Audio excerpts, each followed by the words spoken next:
I am David Attenborough. I've had the most extraordinary life. It's only now that I appreciate how extraordinary. বন্ধুরা, বলুন দেখি কোন প্রাণী আমাদের এই পৃথিবীর সবচেয়ে বেশি অঞ্চল ঘুরে দেখেছে? সব কিছু মিলিয়ে সমুদ্র, হিমাচল, পর্বত থেকে শুরু করে মরুভূমি, বেলাভূমি, গভীর সমুদ্র, সবখানে কোন প্রাণী? আপনি নিশ্চয়ই ভাবছেন এটা কোনো পাখি, হয়তো অ্যালবার্টাস, পরিযায়ী পাখি, সারা পৃথিবী উড়ে বেড়ায়, অথবা গভীর সমুদ্রের তিমি পৃথিবীর সারা পৃথিবী ঘুরে বেড়ায়। নীল তিমি আমরা জানি 5 মহাসাগরেই তিমি হতে পারে, অথবা ক্রান্তীয় অঞ্চলের কোনো প্রাণী হতে পারে। কিন্তু না, আমাদের এই নীল পৃথিবীটাকে যে প্রাণীটা সবচেয়ে বেশি ভালোভাবে, বিস্তারিতভাবে, বেশি করে ঘুরে দেখেছেন, উনি আপনার আমার মতোই একজন মানুষ। ওনার নাম ডেভিড অ্যাটেনবরো, এবং সেই সাথে উনি দেখেছেন সেটা গুরুত্বপূর্ণ নয়। গুরুত্বপূর্ণ হচ্ছে ওনার মাধ্যমে আমরা দেখছি জেনারেশন আফটার জেনারেশন, প্রজন্মের পর প্রজন্ম ডেভিড অ্যাটেনবরোর তৈরি তথ্যচিত্র, তার লেখা বই পড়ে পৃথিবীটাকে শুধু দেখছে তা নয়, পৃথিবীটাকে আগের চেয়ে আরেকটু বেশি ভালোবাসছে। ওনার নিরলস চেষ্টার ফলেই এখন পৃথিবীতে হাজার না লক্ষ মানুষ তৈরি হয়েছে যারা এই বুড়ো পৃথিবীটাকে আগের চেয়ে একটু ভালোবাসে। এবং খুব বেশি দারুণ ব্যাপার, ডেভিড অ্যাটেনবরোর জন্ম 1926 সালের 8ই মে। ঠিক আজ থেকে 100 বছর আগে ডেভিড অ্যাটেনবরো বেঁচে আছেন, শতবর্ষী, এবং তার চেয়েও বড় কথা, উনি নিয়মিত কাজ করে যাচ্ছেন এই পৃথিবীটার জন্য। ডেভিড অ্যাটেনবরোর প্রথম ডকুমেন্টারিটা যখন তিনি তৈরি করেন বিবিসিতে, সেটার নাম ছিল জু কোয়েস্ট, 1954 সালে। আপনি চিন্তা করে দেখুন, 1954 সালে, আজ থেকে 70 বছর আগে পৃথিবীর অন্য মাথায়, গায়ানা, দেশটা কোথায় সেটাই মানুষ জানতো না, সেখানে কি ধরনের প্রাণী থাকে, প্যারাগুয়েতে কি থাকে, কমোডো ড্রাগন আসলে কি ধরনের সরীসৃপ। এই কাজগুলো ডেভিড অ্যাটেনবরো সেই সময় শুরু করেছেন এবং এখনও করে যাচ্ছেন। ডেভিড অ্যাটেনবরোর জীবন নিয়ে জানতে হলে কোনো ম্যাটেরিয়ালসের অভাব নেই, ইন্টারনেট ভর্তি তার অসম্ভব সুন্দর বিস্তৃত সব তথ্যচিত্র। কিন্তু যে জিনিসটা আমাদের জানা নেই, যে জিনিসটা আমাদের কাছে রহস্যময়, এবং যে জিনিসটা আমরা জানতে চাই, যে কিভাবে জীবন কাটালে একজন মানুষ এই 100 বছর বয়সেও জীবন তৃষ্ণায় এতটা পাগল হয়ে থাকতে পারে, এতটা কাজ করতে পারে। এবং শুধু তাই না, একটা বয়সের পর তো অধিকাংশ মানুষের মধ্যে একটু হতাশা কাজ করে, আপনার বডি আগের মতো কাজ করছে না, আপনার কাছের মানুষেরা সব মারা যাচ্ছে, তারপরও জীবন নিয়ে এই উচ্ছ্বাস। সত্যি কথা বলতে ডেভিডকে নিয়ে এই প্রশ্নটা প্রচুর করা হয়, মানুষ খুব জানার চেষ্টা করেন যে এই মানুষটা এখনও কিভাবে এত উদ্যমী। মানে বুঝলাম 100 বছরের একজন মানুষ, তার শরীরে অনেক কলকব্জে, আগের মতো কাজ করবে না, মানসিকভাবেও কিছুটা। ওনার স্ত্রী মারা গেছেন, কদিন আগে বিখ্যাত তার ভাই মারা গেলেন, এবং আশেপাশের অনেক বন্ধুরা আর নেই, তারও লোনলিনেস থেকে কিছুটা তো ফ্রাস্ট্রেশন আসতে পারে। কিন্তু ডেভিড প্রতি সেকেন্ডকে যেন অন্যভাবে উদযাপন করছেন এবং আমাদের মাঝে ছড়িয়ে দিচ্ছেন। এই জিনিসটাই আমাদের সবচেয়ে বেশি তার কাছ থেকে শেখা। তো ডেভিড অ্যাটেনবরো জীবনের খুব বড় একটা টার্নিং পয়েন্ট হচ্ছে, উনি ডকুমেন্টারি বানাচ্ছেন, জু কোয়েস্ট শুরু হলো, তারপরে অন্যান্য ডকুমেন্টারি মাঝখানে, এবং বর্তমান পৃথিবীতে আমরা যে টেলিভিশন দেখি সেটাতে বিশেষ করে খেলাধুলা, রঙিন খেলা, এগুলো কিভাবে আসলো, এটার পিছনে ডেভিড অ্যাটেনবরো অন্যতম প্রধান স্থপতি, যদিও তার নাম সেইভাবে আসে না। উইম্বলডন যখন প্রথম বিবিসির মাধ্যমে রঙিনভাবে সম্প্রচার করা হলো, এটার পিছনে উনিই ছিলেন মূল কারিগর।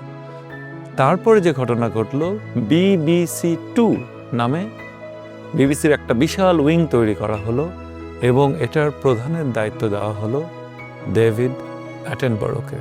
এবং সেখান থেকে তার জীবনের পরিবর্তন, মূল পরিবর্তন শুরু। সেটা কি BBC 2 প্রধান হিসেবে? না।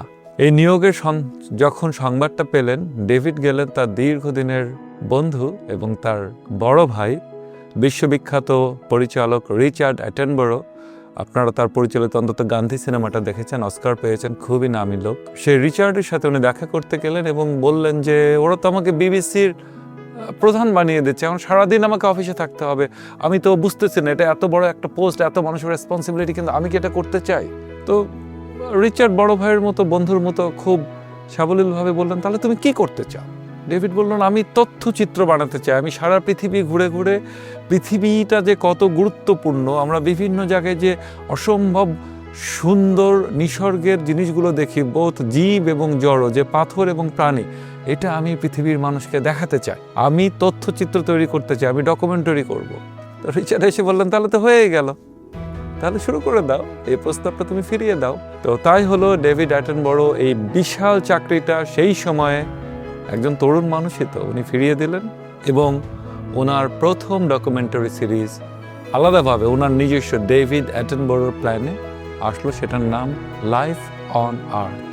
লাইফ অন আর্থে আমরা সম্পূর্ণ নতুন ধারার একটা তথ্যচিত্র পেলাম, যে তথ্যচিত্র আমরা দেখছি একজন লোক, ডেভিড অ্যাটনবরো, উনি হেঁটে বেড়াচ্ছেন দক্ষিণ আফ্রিকার বেলাভূমির একটা সৈকতে, যেখানে 200 কোটি বছর আগে পৃথিবীতে প্রাণের প্রমাণ পাওয়া যাচ্ছে, ব্যাকটেরিয়া, অন্যান্য এককোষী জীব। ঠিক তার পরের শোটা দেখা যাচ্ছে ডেভিড চলে আসছেন পশ্চিম অস্ট্রেলিয়ায়, এবং পশ্চিম অস্ট্রেলিয়ার পাহাড়ের কিছু জায়গা, যেটা একসময় সমুদ্রের নিচে ছিল, সেখানে 350 কোটি বছর, মানে 3.5 মিলিয়ন বছর আগে যে প্রাণী ছিল, সেটা জীবাশ্মের প্রমাণ আছে। এই যে ধারাটা শুরু হয়ে গেল, এই ধারাটা এখনো বহমান আছে। ডেভিড এক এক শটে এক এক জায়গায় যাচ্ছেন, এবং শুনে যাচ্ছেন শুধু না, সেই এলাকার প্রাণীগুলো একদম একটা বিশাল নকশি কাঁথা বোনার মতো গল্পর আকারে উনি সেই তথ্যচিত্রগুলো বানাচ্ছেন, যেটা দেখে মানুষ যেন নতুন করে চিনতে শিখছে আমাদের এই পৃথিবীকে। তো উনি করলেন লাইফ অন আর্থ, সেটা এত নাম করলো, এরপরেই চলে গেল দ্য লিভিং প্ল্যানেট, এবং এগুলোর প্রতিটাতে কিন্তু 10টা করে পর্ব বা এপিসোড আছে, প্রতিটা এপিসোড 1 ঘন্টা। এরপরে আসলো দ্য ট্রায়ালস অফ লাইফ, এই 3টাকে বলা হয় লাইফ ট্রিলজি। এরপরে ডেভিড শুরু করলেন অন্য ধরনের ডকুমেন্টারি। উনি বুঝে গেলেন হয়তো, এবং উনি বুঝলেন তার এই কাজ করার মতো আর কেউ নেই পৃথিবীতে, এটা তারই দায়িত্ব আমাদেরকে জানানো। উনি একে একে করলেন life of birds, life of the mammals, life under growth, পোকামাকড়ের ঘর বসতি নিয়ে যে এত অসাধারণ তথ্যচিত্র করা যায়, মানুষ কোনোদিন ভাবেনি। লাইফ আন্ডার গ্রোথের পরে আবার আসলো private life of the plants, গাছ, যে গাছ আমরা জানি যে গাছ নড়তে চড়তে পারে না, এক জায়গায় থাকে, যদি কথাটা সত্যি নয়, সেই গাছকে নিয়ে 6 ঘন্টার তথ্যচিত্র, এবং আমাদের চারপাশের গাছ যে কি রহস্যময় এবং কতটা শক্তিশালী, গাছকে যেন সারা পৃথিবী একটা নতুনভাবে দেখতে শিখলো এই ডকুমেন্টারিটার পরে। এবং আমার মনে আছে ডেভিড অ্যাটনবরোর বয়স যখন 60, ওনার একটা ইন্টারভিউতে উনি বলেছিলেন যে আমার পক্ষে যদি সম্ভব হয়, কোনো একদিন আমি পৃথিবীর সরীসৃপদেরকে নিয়ে একটা ডকুমেন্টারি করব, নাম হবে লাইফ ইন কোল্ড ব্লাড। এবং ডেভিড অ্যাটনবরোর বয়স যখন 80, তখন উনি এটা করলেন সারা পৃথিবী ঘুরে, এবং থেমে থাকলেন না। এরপরে আসা শুরু হলো একটু অন্য ধরনের, প্ল্যানেট আর্থ দিয়ে সেটা শুরু হলো। এবং তখন ডেভিড সবসময় ক্যামেরার সামনে দাঁড়াতেন না, বরং এমনও হতো, এটা বয়সজনিত কারণেই শুধু নয়, উনি হয়তো অনেক বেশি প্রোডাক্টিভ কাজ করতে চাচ্ছিলেন, তাই সারা পৃথিবী থেকে উনি প্ল্যান করে দিতেন, ডকুমেন্টারি শুটিং করে তার কাছে পাঠানো হতো, তারপর উনি ভয়েস ওভার দিতেন এবং স্টুডিওতে থাকতেন। শুরু হলো প্ল্যানেট আর্থ, এর অনেক বছর পরে আসলো প্ল্যানেট আর্থ 2, কিছুদিন আগে আসলো প্ল্যানেট আর্থ 3, এবং পৃথিবীতে সমুদ্র এবং সমুদ্রের অধিবাসীদের নিয়ে আসলো দ্য ব্লু প্ল্যানেট। ব্লু প্ল্যানেটও 2টা, মানে 10টা এপিসোডের পর্ব তো গেলই, এরপরে সিজন 2 এসেছে। এরপরে আসলো ফ্রোজেন প্ল্যানেট। ডেভিডের অন্যতম আগ্রহের জায়গা হচ্ছে আর্কটিক এবং অ্যান্টার্কটিক। অ্যান্টার্কটিক মহাদেশে যিনি কতবার গেছেন, সাউথ জর্জিয়ায় কতবার গেছেন উনিই জানেন, কিন্তু এই জায়গাগুলো যে কতটা গুরুত্বপূর্ণ আমাদেরকে রক্ষা করতে হবে, এটার জন্য উনি ফ্রোজেন প্ল্যানেট করলেন। এরপরে করলেন আওয়ার প্ল্যানেট, যেটা আপনারা নেটফ্লিক্স দেখতে পারবেন। এছাড়া আছে 7 ওয়ার্ল্ডস 1 প্ল্যানেট, আমাদের 7 মহাদেশের আলাদা আলাদাভাবে সেগমেন্ট করা। এছাড়া ডাইনেস্টি, বিভিন্ন ধরনের জীবজন্তু নিয়ে। শুধু তাই নয়, উনি ডেভিড অ্যাটনবরোর আলাদা প্রোগ্রাম নিয়ে, যে ডেভিড অ্যাটনবরো ইন প্যারাডাইস, উনি বার্ডস অফ প্যারাডাইস নিয়ে কথা বলছেন, পাপুয়ার আদিবাসীদের নিয়ে কথা বলছেন, অ্যাম্বার নিয়ে কথা বলছেন, তখন ওনার এই বিশাল বিস্তৃত ব্রডকাস্টিং জীবন নিয়ে একটা ডকুমেন্টারি হয়েছিল, এটার নাম লাইফ অন এয়ার। ওইটা দেখলে আমরা কিছুটা মানুষ অ্যাটনবরোকে ধরতে পারি এবং খুব দারুণ একটা জিনিস আমরা বুঝতে পারি যে ডেভিড অ্যাটনবরো বলছেন যে আমি আমার তথ্যচিত্রে প্রথম দিকে কোনোদিন মানুষকে বলিনি যে পৃথিবীর বন ধ্বংস হয়ে যাচ্ছে, নদী বিষিয়ে যাচ্ছে, তোমাদের কিছু করা উচিত, তোমরা শুধু ঘরে বসে টেলিভিশন দেখে এই সৌন্দর্য দেখছে, এভাবে হবে না, কোরাল রিফ ধ্বংস হয়ে যাচ্ছে, আমাজন মানুষ কেটে ফেলছে।